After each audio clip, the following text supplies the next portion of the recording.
ఇన్ని జరిగినా కానీ ఎప్పుడు నేను గొంతెత్తుతూనే ఉన్నాను. ఆ రోజు రామతీర్థం సమయంలో కూడా రాముల వారి విగ్రహాన్ని తల నరికేస్తే అర్చకులు దాన్ని రాముల వారి విగ్రహాన్ని ఇలా పట్టుకొని ఆయన బాధపడుతూ ఉంటే ఆ రోజు కూడా నేను తెలియజేశాను. ఆ రోజు కూడా అందరూ ఏకం కావాలి.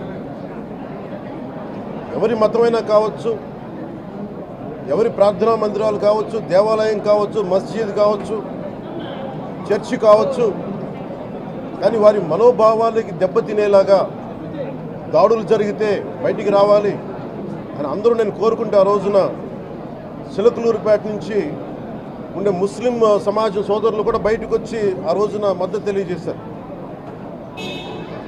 ఇది ధర్మానికి సంబంధించిన వాళ్ళని ఒక పిలుపునిస్తే ఆ రోజు కూడా వచ్చారు.